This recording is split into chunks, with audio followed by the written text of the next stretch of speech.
Memory.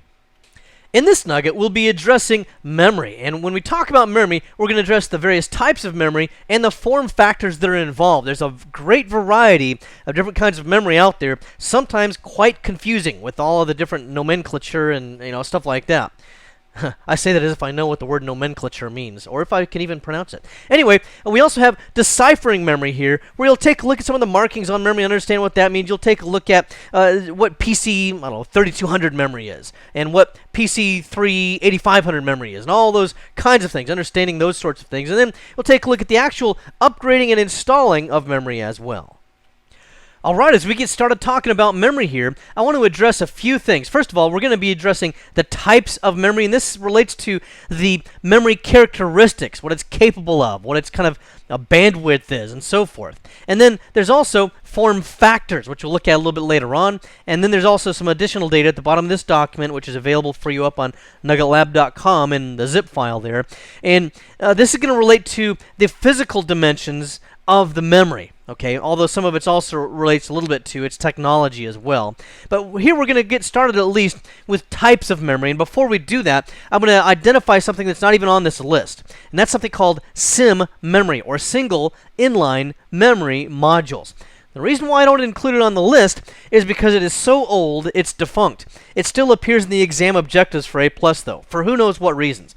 Any computer that's using a SIM is too old and slow to install any current version of Windows, including those that are listed on the A+ exam objectives. So to list SIMs on the A+ exam objectives is really just a history lesson. I don't know why they still have it there. But let me explain a little bit about what it is.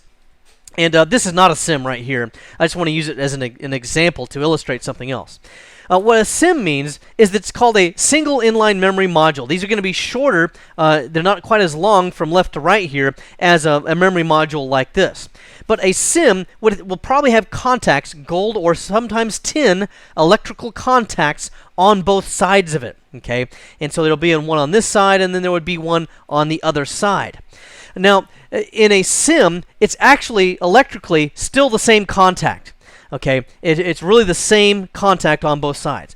On a DIMM, which is a dual inline memory module, then the contacts on this side are electrically different than the contacts on the other side, and they connect to different things on this module. Okay, so that's only the difference between a SIM and a DIMM. Again, a SIM, the contacts are actually the same on both sides. A DIMM, they're both different on both sides. Now then, let's go back to our table here. For the types of memory that you have, we have a few different types here. First of all, starting with DRAM, which is dynamic RAM. This is the kind of memory that we use across all of these different types of memory that we'll see down here. This is kind of an umbrella that covers all of these, and it's just memory that has to be refreshed, electrically refreshed, in order to retain its contents. There's also something else, though, called static RAM. This actually still has to have an electrical charge to it, but it doesn't have to have a refreshment the same way that dynamic RAM does. With static RAM, or SRAM, it's what we commonly use for cache memory, such as L1, L2, and L3 memory, as well as other caches that are now available these days. Although it does not require a refresh, it cannot be used for main memory for a number of engineering reasons, among which is the fact that SRAM costs about 30 times more to produce, so that's one limiting factor. And the other limiting factor is that it, coincidentally, is also about 30 times larger in its physical form factor, price per pound, so to speak. So it's just not practical to use that for main memory, but it's very good for things like our cache memory. Because it's also very, very fast. Then we have SDRAM. And again, right now, in current memory, all memory that you will use is going to be synchronous dynamic RAM. Okay, so that's just one kind of DRAM that we have up here. So synchronous dynamic RAM is going to be synchronized with the CPU clock, and it uses 168 pins. Okay, so that's just something to know about. Then there's also three types of DDR memory. Now, these are critical for your current computing needs, because any computer that you see is likely to have one flavor of DDR. DDR here stands for double data rate, and this was kind of the first generation of it, if you will. It's DDR SDRAM. Again, all of these are going to be SDRAM. I just notated it for the first generation of this. And what happens with this is that it's a little bit different than conventional memory in the past, such as SDRAM. Because with SDRAM, it would synchronize with one CPU clock cycle. Let me just illustrate that here. Okay, like this. So for example, if I have one clock cycle here, and remember, one clock cycle occurs within 1 second, and this bus here operates at 1600 megahertz. Well, if I use common SDRAM, then it's only able to perform its operation or its function on each clock cycle. So let's say that the top of this, the plateau, so to speak, is one clock cycle. And then here's another clock cycle. And then here's another clock cycle. Okay, so it's only able to do something on that clock cycle. Whereas with the DRAM that we have now, DDR RAM, what happens is it's able to perform two operations. Once at the beginning of the clock cycle and once at the end of the clock cycle. Okay, so effectively it doubles this capability, giving us what we call a data frequency, in this case, of not 1600 megahertz, which we had here with SDRAM, but 3200 megahertz, which you can now take advantage of with DDR memory. Now, as I go back to the table here, notice that this also will change from 168 pins for SDRAM to 184 pins. And these DIMMs, again, this is true of all three generations of these DIMMs, are 64-bit DIMMs. All right. Now, DDR2 is faster. Now, don't confuse DDR2 and DDR3 to think that. That means it's twice as fast, and that means that this one is 3 times as fast. It could be, but this is just the succeeding generations. That doesn't mean that it's literally 3 times or 2 times as fast. All right? Now, so it's similar to DDR, because again, it's going to be double data rate, but in this next generation, it uses 240 pins, and it's still, though, a 64-bit DIMM. It is faster than DDR, and instead of using 2.5 volts, which I don't have listed on here, but this is 2.5 volts for DDR, it uses 1.8 volts for DDR2. Now, why is that an advantage? Well, it's using less electricity, and that's always a good thing. But it's also good not because it's just greener, but also because it produces less heat. The less electrical power something requires, the less heat it generates. That's another advantage. Also with DDR2, it can use a bus speed here of up to 1066 megahertz, but it pretty well tops out at that. And if you have to go to anything faster than this, you're going to have to go to the more current DDR3, which is pretty common right now on most new computers. And with DDR3, again, it's similar to DDR, but it's even faster. And the reason why we get succeeding generations of speed here in performance is because of electrical changes and engineering changes to the modules. There's reduced noise in them, for example. There's less crosstalk as we go up through the generations, and other things that help them to give us a cleaner signal and perform better. But this will use less power than DDR2, so it's 1.5 volts, so less electricity and even cooler. And this is common for both the Intel i5 and i7. Now the i5, and we'll get to this a little bit later on as well, i5 is generally going to use dual-channel capability. i7 is capable of tri-channel capability. Okay, so that's some significant advantages that we see with those as well. Also, if you use AMD socket AM3 versions of the Phenom 2 processor, also support DDR3. DDR3 supports higher megahertz, so it can break that 1066 megahertz ceiling.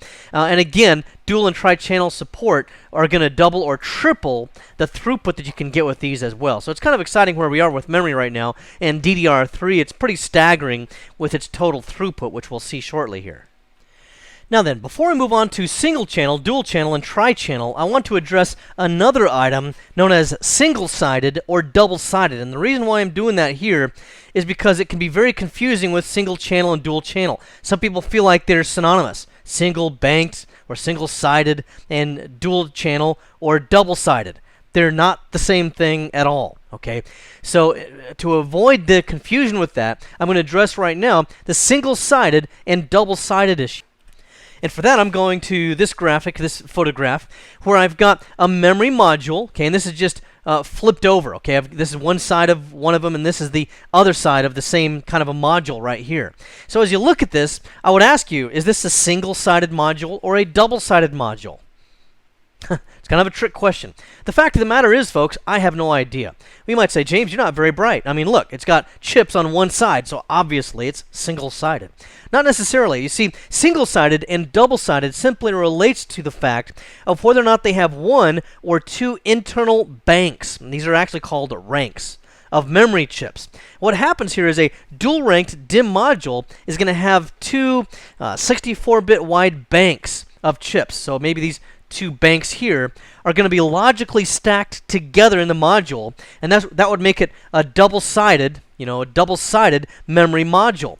Now, these two could be electrically related in the way I've just described, and I would still have chips on only one side of the memory module. So this could be a double-sided memory module with chips on only one side. You see how nice and confusing that is?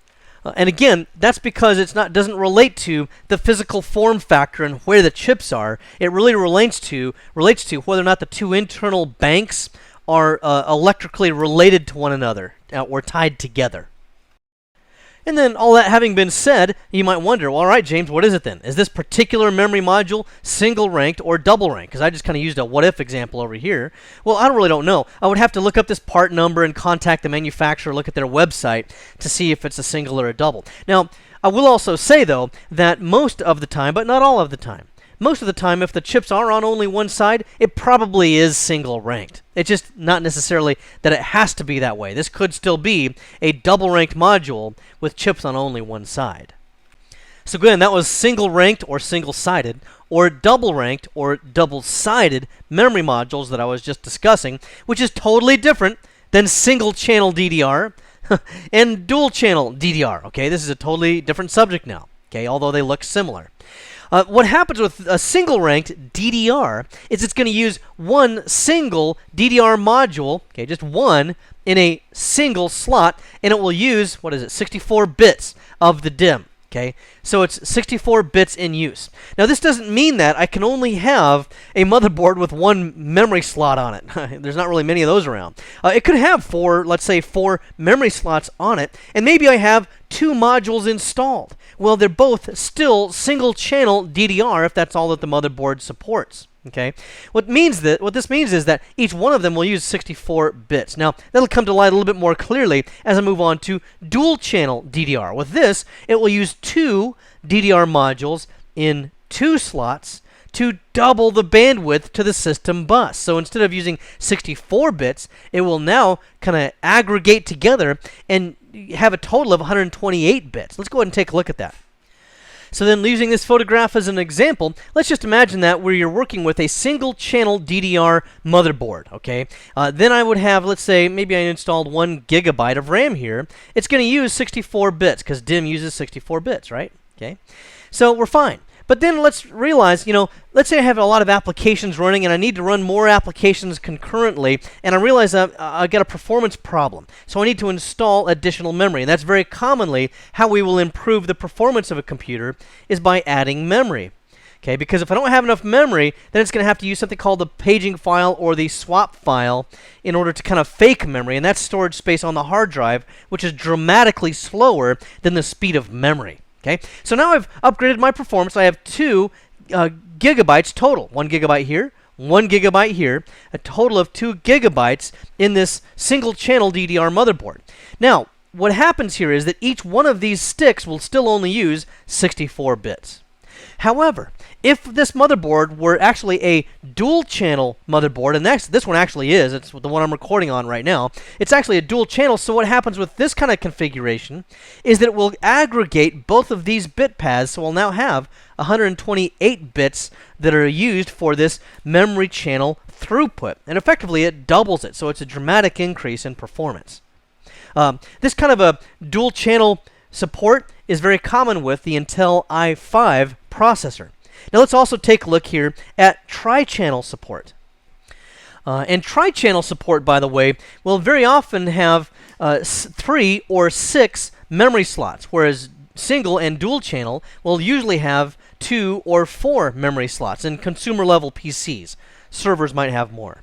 But let's just say that we've got 3 of these instead of the 4 that you see. If I added another gigabyte of memory here, and it was tri-channel support, again, I have another megabyte, 64 bits. But now, it would take all 3 of these, so it would take 64 times 3, and it would give me, what, I've got vapor lock here, 192, wouldn't it? Okay, 192 bits total. And that's, again, common with the i7 Intel type of processor. Now, let's switch back over here to our table for memory types. Again, this is available on nuggetlab.com. And look at our various form factors. First of all, we'll have a DIMM. Even though a SIM is listed on the exam objectives, no computers are actually using them now, as I said earlier. But with a DIMM, it's a dual inline memory module. The pins are going to be 168, 184, or 240. Remember that the pins on both sides are independent of one another. And these are 64 bits, whereas a SIM would have been 32 bits, by the way. Then we also have some other form factors here as well. A SO-DIMM, which is a small outline DIMM. This only means it's a small DIMM. That's all it is.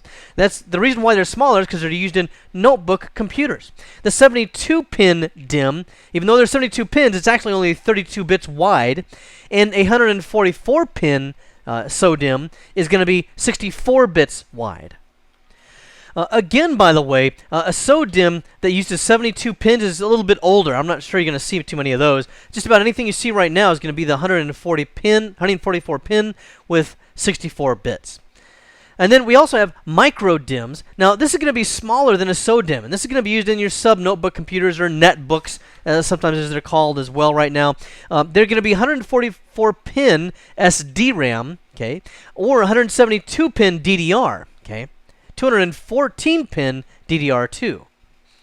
So let's just go ahead and take a look at some photographs of these different kinds of memory modules as well. And then we'll also look here at the RIM, which is RAM Bus Inline Memory Module. That's the company that trademarked this whole technology there. And it uses a variety of different pins and so forth, as you can see here as well. I'm not going to spend a lot of time on this, except to point out that, number one, it's also quite nearly defunct. It initially looked like it was going to be a shooting star of memory and like it was going to be the main performer, but because of expenses and other things that came up, it never really quite reached its pinnacle of potential, I don't think.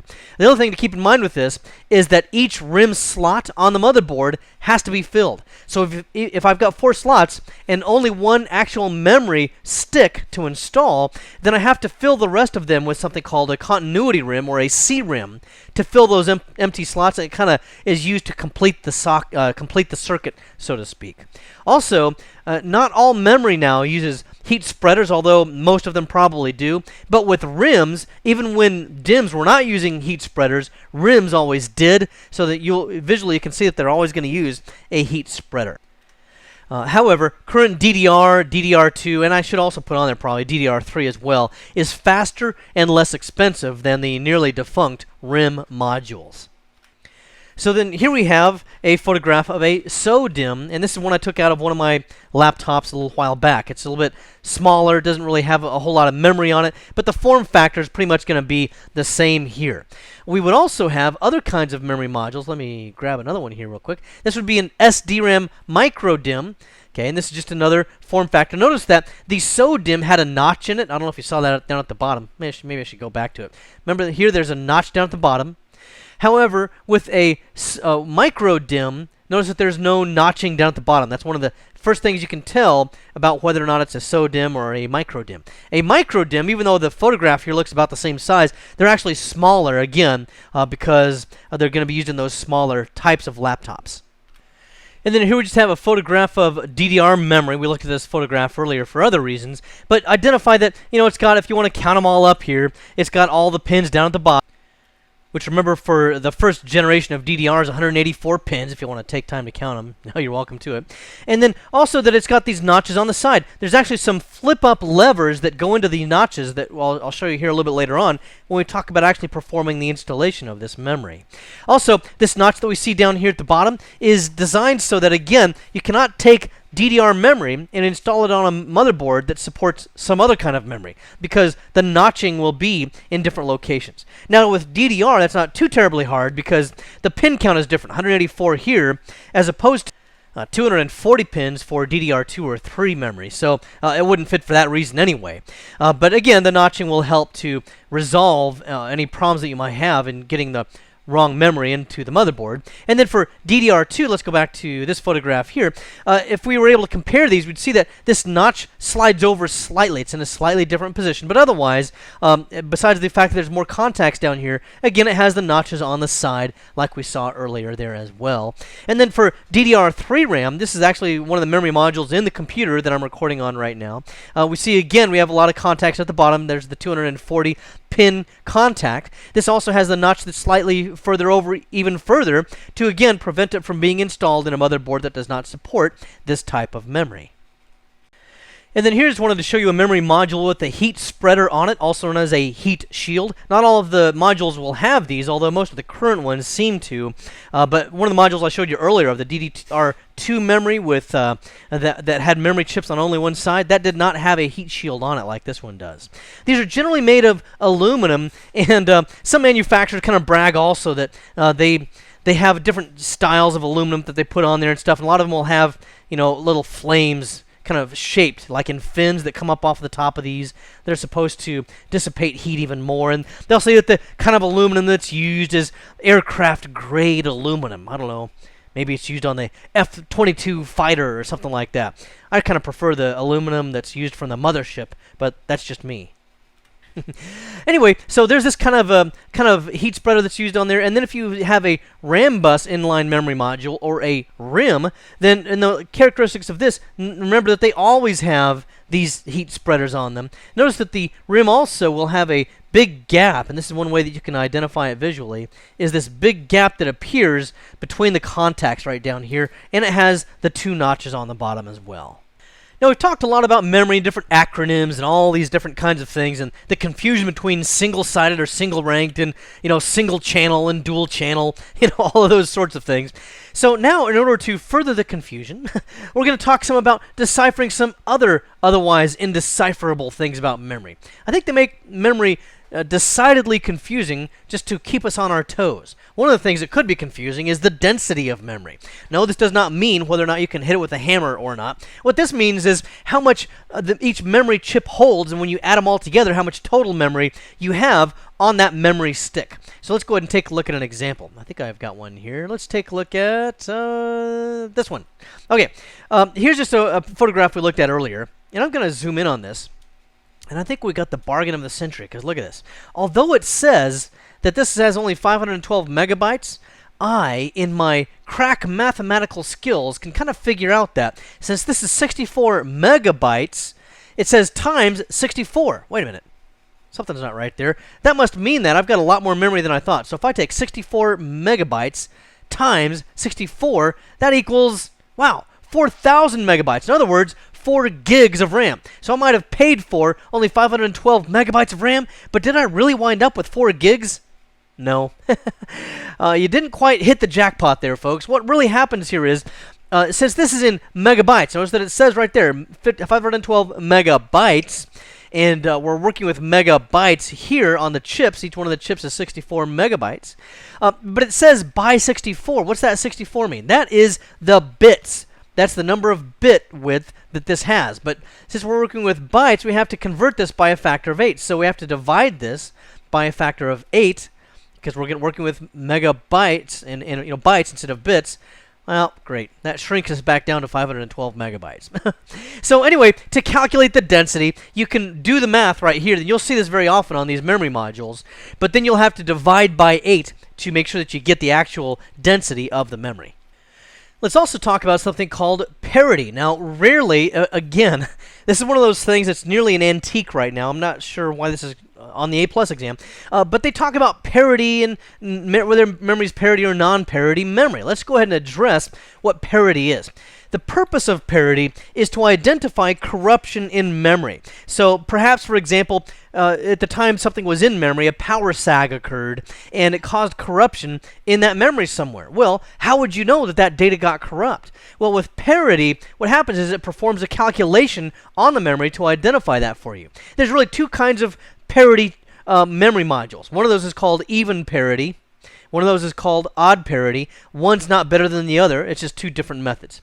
With even parity, what happens here is when it looks at a byte of memory, and here we have 8 bits to make a byte, and you know that computational messages, if you will, are relayed in terms of bytes and bits, okay? And they're all binary in this case, zeros and ones.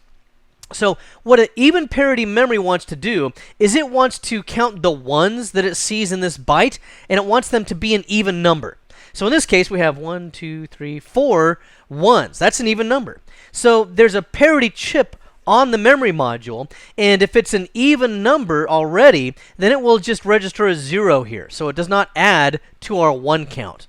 So then when it gets to the destination, so it's transmitting this to its destination, and then when it tries to write it to wherever it's supposed to go, if it still has an even number of bits right here, when we combine it with the parity bit, then we'll know that, more or less, the data probably has not been corrupted.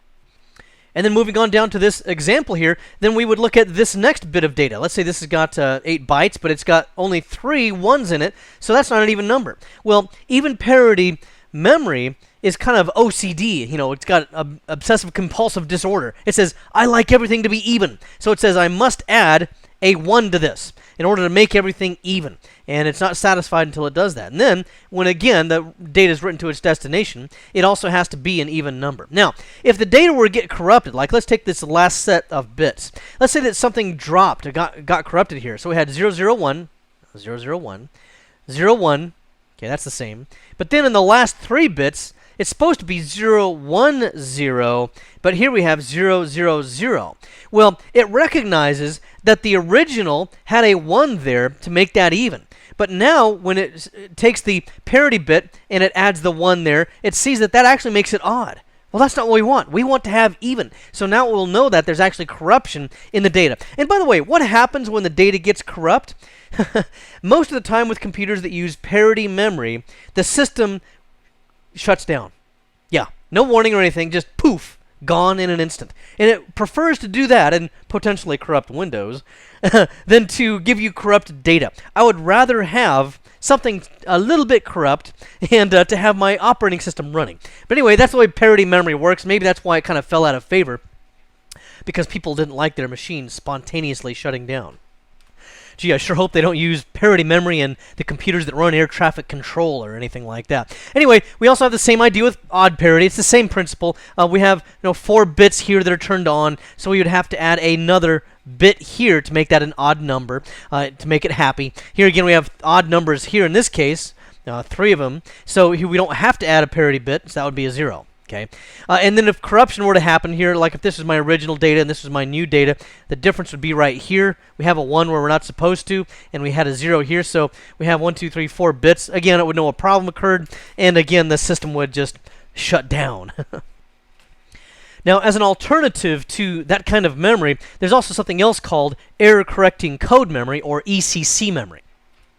And since it's similar to parity, I'm going to kind of go out of order here and go ahead and address error-correcting code. It does a similar thing. It does some error checking with the data to make sure that nothing's been corrupted. However, if it does detect a problem with single-bit errors, it's actually able to correct those on the fly. Normally, though, once again, you're not going to see this in A+ level computers. This is mostly a server-level function that you're going to see using this error-correcting code memory. Also, with memory modules that use parity and or error-correcting code, you're going to see some additional modules. Normally, you're going to see, like say, even numbers of memory chips, these chips that you see on here, on the surface of a memory module. But if you see an odd number like we see on here, then that very often is an indication that it's parity or error-correcting code, and the reason why is one of the additional chips will be used to calculate or to add that parity bit or to check for errors using error-correcting code. Let's also address buffered memory, which is also known as registered memory, and this again is something that you don't normally see on A+ level computers. This is something you'll typically see on servers instead, because what happens with buffered or registered memory as opposed to unbuffered, and I'll just put that, you'll also see that term, unbuffered or unregistered registered memory, is that they will have a kind of a holding area for memory where the signals for the memory are redriven. Now, the only real reason why that happens is not to give it like a booster shot, so much as it is that the engineering of that allows servers to have more total memory capacity. So that's why a lot of times servers will be buffered or registered, and they'll use buffered or registered memory modules, because the way the motherboards has been designed, it's able to take advantage of that, and you can cram more memory into those servers than you could on, for example, an unbuffered or an unregistered consumer level PC. Now, when it comes to installing the memory, you're going to install it into memory banks and memory slots. You might say to yourself, James, aren't those the same things? I mean, well, they're actually related to one another, but they're not the same thing. You see, what happens here is as you go to the motherboard, what we're going to see is that we will have memory slots. That's the physical things that you're looking at right there. You would actually, stick the memory in. And I might be tempted. Maybe I've got 2 gigabytes here, and I actually do have 2 gigabytes in that particular module. And then let's say it's not enough, and I say, boy, I need 2 more gigabytes. It'd be tempting just to put it in the next one, right? Kind of make it more organized and stuff. You would not want to do that, however, because very likely either the 2 additional gigabytes would either not be recognized at all, or the computer might not even start, might not even get past post. Because according to the motherboard's documentation, these would have to be installed in a certain order. And if you look at the printed circuit board right here, notice that it has DIMM A2, A1. Here it says DIMM B2, DIMM B1. So what we'd normally do is you install an A1 first and B1 second. And normally, for motherboards like this, you want to install in pairs anyway. So you would want to occupy both of those. So what that means then is that in this case, I might not install 2 gigabytes there. Just get my little eraser out here. Okay, erase all this. Looks like lipstick on this, doesn't it? Anyway, what can I say? So I would have to install 2 gigabytes here and 2 gigabytes here, and I'd have a total of 4 gigabytes, but they would be in the proper slots. Fortunately, these are also color-coded. Now, these are the banks that I was talking about. A1 and B1 consist of one bank. Okay, that would tie together. Those equal one bank. And A2 and B2 consist of my second bank. So if I had an additional 2 gigabytes, I would put 2 gigabytes here and 2 gigabytes here, and then I would have my total of 8 gigabytes. But you do have to check with the little booklet or the manual that comes with your motherboard or your computer manufacturer, or check online with their requirements for this, because you can only put memory in certain locations and in a certain order. Otherwise, it might not be read properly. Then let's also take a look here at, as we go back to deciphering memory, at the speed of the memory as well. Okay, what in the world is all that about? Well, if we go back to our PDF document, which is the same document we were looking at earlier, I just scrolled down here so that we could see a little bit more, then we'll see that I've gotten a calculation on this for you so that you can figure out the memory bandwidth, or speed of it, if you will. I said speed on the whiteboard, but really it's a measure of the bandwidth that's capable there. And what we want to do with this is you have to know certain information. For example, I have to know how it's designated. So maybe I'm at the computer store and I see a box of DDR3-1600 memory. What in the world does that mean? Well, that's an expression of the performance of that memory. And the simplest way to calculate this is you take the mega transfers per second and you multiply that by the bus width in bytes. So since the bus width is 64 bits wide, to convert that to bytes, you divide by 8. That gives us 8, because 8 times 8 is 64, right? So you would take the mega transfers, per second times 8. Now in this case, when we look at this memory stick, it says DDR3 1600. The 1600 out here is the mega transfers per second. Now, this is actually correlated to the megahertz of the computer, but most most memory manufacturers will incorrectly designate that. They will say 1600 megahertz. That's not really quite accurate, because the I/O megahertz clock rate is going to be 800. But you double that since we're using DDR memory. So we would take 800 times 2 would give us 1600, not 1600 megahertz actually, but it would actually be mega transactions per second is how that should be expressed. All right. So we would take 1600 times 8, okay, that times our bus width in bytes, and that would give us our actual total throughput. Let's get our little calculator out here. So that would be, let's do that again, 1600 Did I do that right? Yeah. Times 8 equals 12.8 gigabytes, or 12,800 megabytes per second. So if you want to just kind of get to the chase of it here, I kind of put it in bold here. The simplest way to do this is just to multiply the 1600 that we see at the end of our DDR3 and then the number right there. Just take that 1600, which is our mega transactions per second, multiply that by 8, and then you have this math right here, and then you're done. Now the only other difference you would have there is if you're using a dual channel or a tri-channel configuration, let me scroll up here, then you would be able to double or triple that. So we'd be able to take, let me get back to my calculator here, I would be able to take this 12,800 times 2. So if I'm using dual channel configuration, I would have a total throughput of 25,600 megabytes per second. Or, let me clear all that out. If I were to take 12,800 times 3, wow, I could get a staggering 38,400 megabytes per second. Now that actually is a staggering amount of bandwidth for memory, dramatically higher than what we've had in the years past.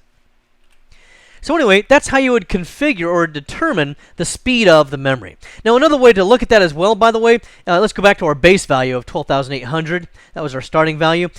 This would be referred to as well as PC3 12,800. So you'll sometimes see memory designated this way instead. You'll just have to understand that this is a statement of the total bandwidth of that memory in a single channel bandwidth. Now here we need to also address actually performing a memory upgrade. Now this could actually be installing new memory or upgrading existing memory, either one. But what we need to keep in mind here, especially when it comes to upgrading memory, because you probably already have memory modules installed in most computers, is that you need to check the documentations and the website for the manufacturer of that motherboard. If it's one of those systems that you've built yourself, where you put all the components in yourself, then certainly you need to check usually with the motherboard manufacturer to see what kind of memory support they offer. Many of them, especially now with the newer motherboards, will only actually support specific vendors that have been tested on their motherboards and specific memory modules from those vendors that they have tested. So sometimes the list of approved memory can be quite lengthy, and in my particular machines, it's all included in the documentation that comes with my motherboards. However, I usually will also check the web, because the web may have some updated manufacturers that were not included in the printed copy, and so usually I can get more current information off of this. So that's one of the things of first importance, is you really got to check the documentation and whatever web documents you can find from that manufacturer on what works. And also, if you want to take a little extra time with this, normally I don't do this for a generic, a customer's computer. For them, I'll just find whatever works, for whatever's compatible and whatever meets their needs. But if it's for one of my own systems, and if I'm trying to maximize performance, then I'll also go to forums, also do a search against my motherboard's specific model number, and against memory, and different kinds of, there are different websites out there for tweakers that are able to overclock memory and stuff like this, and I might see what's been working for other people as well.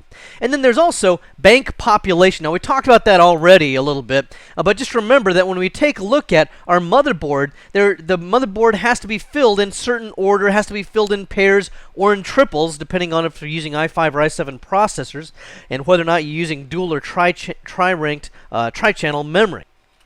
So again, just make sure that you're filling these up in the right order, especially if you have any that are left blank. Now, when you upgrade your memory, you do also have to be very careful to match certain qualities of your memory, such as the speed or the bandwidth of it.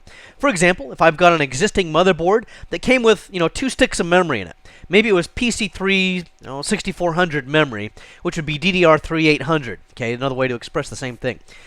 Well, if I go to the computer store and I say, hey, there's this new PC3 12800 memory that I want to buy, I could put that in, but when I compare that with my existing 6400 and I install some new sets of 12,800 memory, guess what's going to happen? The motherboard's going to default to the slower speed. So this is kind of a waste of additional potential performance that I'm not going to really be able to get out of that memory, because it has to match the speed of all the modules and the throughput of all the modules, so I'm going to kind of be wasting my money there. If that's the case, if I've got 4 slots and 2 of them are already being used by this memory, For me, a lot of times I'll just spend a few extra bucks and get all 4 of them at the upgraded price that I want to get the performance out of. Also, do make sure that you can match as much as possible any of the other characteristics of that memory. Now, the speed and the bandwidth here, the throughput is very important, but other characteristics might have to do with something called the CAS latency. CAS simply stands for Column Access Strobe. Oh, what in the world does that mean? Well, this relates to the amount of time that it takes for a request in memory to actually get to the pins of the memory. You see, different memory is timed so that it will operate in different ways there, and so some might have a slower or a faster CAS latency. So, for example, something that's rated as CAS2 might have to wait 2 clock cycles for that memory to get to where it needs to go on the pins of the RAM, whereas CAS3 might take 3 clock cycles. Now, not everything is equal in all respects. Something might look slower that it takes, CAS3, it takes 3 clock cycles, but it might operate at faster megahertz than the CAS2. So you have to be a little bit careful to consider all aspects of this as well as you go through. And then what I prefer to do is to also match the brand. I mean, if I'm upgrading my existing memory and I've got Corsair memory in there right now, I really prefer to get a couple more sticks of Corsair memory, preferably the exact same make and model of that same memory. Otherwise, I take a little bit of a risk of introducing a different vendor or even different models from the same vendor, and the timing might be slightly different, and it could cause some stability problems and so on. So, especially with today's timing being as tight as it is with RAM, you're usually better off to get the exact same make and model. If you can't, of course, you got to just do the best you can. So if the brand doesn't match, at least make sure that the speed and other characteristics are matched as much as you possibly could. And when you start up the computer after performing an upgrade, very often the system might recognize your existing memory, but not recognize the additional memory. And that would often be the case if the RAM is mismatched, so some of this stuff here doesn't match up properly. It might also be the case if the RAM is defective. That does sometimes happen, and I have run into that from time to time. Or if it's just incompatible, and it could be that you're installing, DDR3 1600 memory into the motherboard, and the manufacturer says that it does support that, but it could still be incompatible because it's not in the manufacturer's documentation. Perhaps they already tested that memory and found that it wasn't compatible, or it caused problems with their motherboard. So there still could be some issues with that. Of course, we also have to understand why your customers will want additional memory. Very often they'll come to you and they'll say, hey, my computer is just really slow. And after you clean off all of the viruses and spyware off of their computer, you find out that, hey, this thing's still really slow. So now what are you going to do? Very, very often, the chances are that they don't have enough memory. And I talked about this a little bit earlier when we were talking about paging file and swap file. But let's say that here I've got a 1 gigabyte of memory, and it might not be just one stick, but let's just say our total memory is 1 gigabyte of RAM, and this thing just represents my memory. Although it kind of looks like a little school bus here, doesn't it? Put a little cab on the front here, and a little driver up here. Okay, anyway, so we have some things going on there. And we don't really have enough memory because maybe the user is trying to run something more complicated like what I'm running here, which is Photoshop. And maybe it requires, 3 gigabytes by the time you add up the application, the operating system, and all of the files that Photoshop wants to open, which can sometimes be quite huge. So this is just not enough memory. Well, what would happen here? Well, by itself, it would just not allow the application to open, or it would deny you from being able to open up any of these large files at all. And so you'd really be stymied in what you could do. However, Windows by default also includes something called a paging, let's write this in here, paging, or also known as a swap file.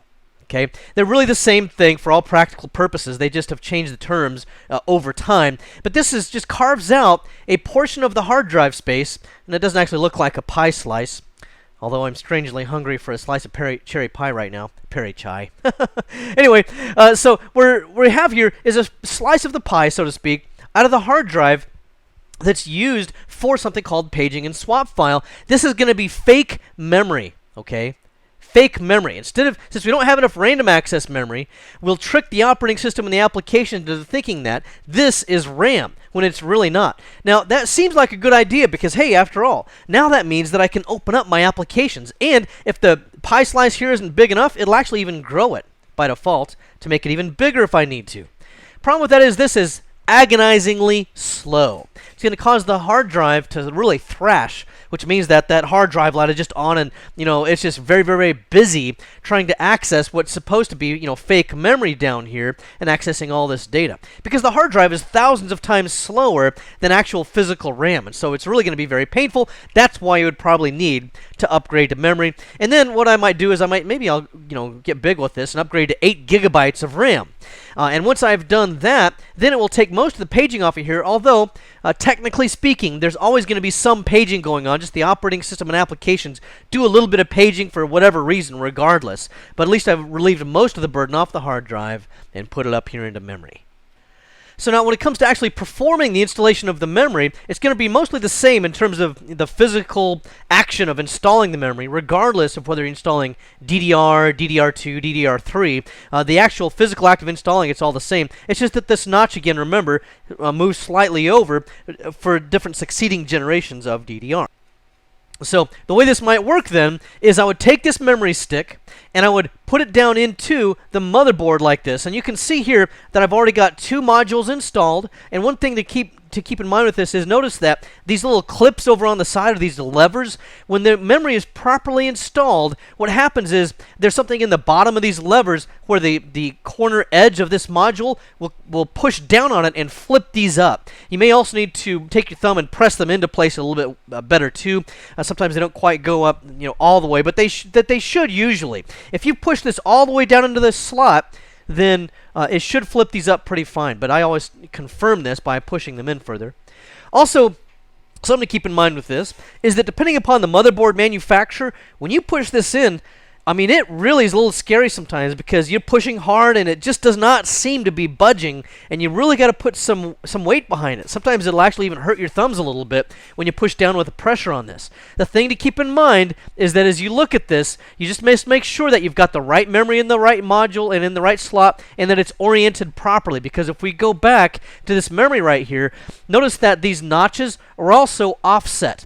This would prevent me from putting this in reverse, because since this is not exactly in the center, it would not allow me to install this backwards. So first of all, make sure that it's not installed backwards. Also make sure that you're installing the right memory in the right motherboard, and then you should see this happen. And then once it's installed properly, you can see here that the lever does flip up like we show you right there. Okay. Now another thing to see here is, and I'll just get a little bit closer, let's talk about that notch again. As it's partway through the installation and the lever is still not quite all the way up, if you look a little bit closer, again, just make sure that the notching that you see there does match where it's supposed to be. I can't seem to zoom in here. Let me try that again. There we go. Notice that this notch is right over that little hump that we see in the slot itself. And then provided everything's lined up properly, like I've mentioned here, then you should be able to just push down with, sometimes necessarily to use a good deal of force. Just don't use it like a hammer and a chisel or anything like that. And then you should be able to get that in. Now, if you are really pushing down hard and something's still not going right, just take it out, reorient it. You may also want to go back here. Let me go back to this and just look for any signs of damage. Hopefully you haven't done that. But look for any signs of damage, especially on the corners, to see whether or not it was not aligned properly in the slot. And if that's the case, it might have scraped up against something or might not be just lined up properly. Also be really careful, because if you do damage this, then of course a lot of computer stores will not take it back for obvious reasons. Another thing to keep in mind is as you install the memory, if it shows any damage on the contacts down here at the bottom, again, computer stores may not take this memory back either.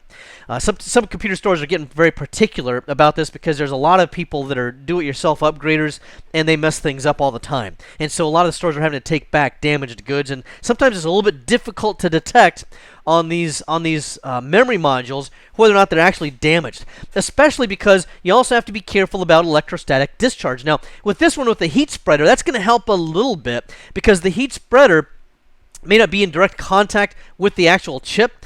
However, a strong enough static charge could still potentially send electricity through the heat spreader and onto the actual chips that we see inside of the computer. So still use good ESD protection measures. And then I'm just going to go ahead and cover notebooks here as well. I've got a whole other section on notebooks, but for the memory installation, it's pretty simple, and so I'll just stay on that here. In this older laptop here, and again, this is going to be the same for almost any laptop and whichever version of DDR that you're using and so forth. But here you can see I've got a couple of modules installed, and I just took off the cover. There's a little screw hole here. You just unscrew it and you remove the cover. This is different for all different makes and manufacturers of computers, so you'll have to just check the documentation there. A lot of times on the actual door that covers this up, it'll actually have a picture of RAM, which looks like kind of, little picture of memory or something. So that might help that out a little bit in terms of identifying where this goes. And then when you install the memory, this kind of memory you install differently. You don't install it from the top down. You slide it in from the side. And you can see here that it's kind of slightly raised up right here. So it's up at an angle, and you push it into the slot. It probably at like a 20 or 30 degree angle, so you push it forwards from where we are at this position. And then what you would do is you would actually push down on it, and you do have to still make sure that you're protected from ESD and that you've discharged yourself. Here I'm actually, you can't see it, but I'm holding onto the side of the chassis over on the other side of the laptop there. And then when I press it down, what happens here is, let me try to move in. Other than the fact that I need a manicure, apparently, I need a mani and a pedi. Okay, that's probably a little too much information, isn't it? Anyway, you see when I push this all the way down that there's this clip right here that's got tension on it, and it will then flip over here and cover up that memory module right in that position. That helps to keep it into place. So the installation for these things is actually very, very easy, and it doesn't require, by the way, nearly the force that sometimes those desktop computer DIMMs require. In this nugget, we talked about memory, and we talked about a number of different things, such as the various types of memory and the various form factors. Remember the types of things like whether it's synchronous DRAM. We also talked about the ancient SIMs, which I think are actually carved out of stone by cavemen. And then we also talked about the more current DDR, DDR2, and DDR3 types.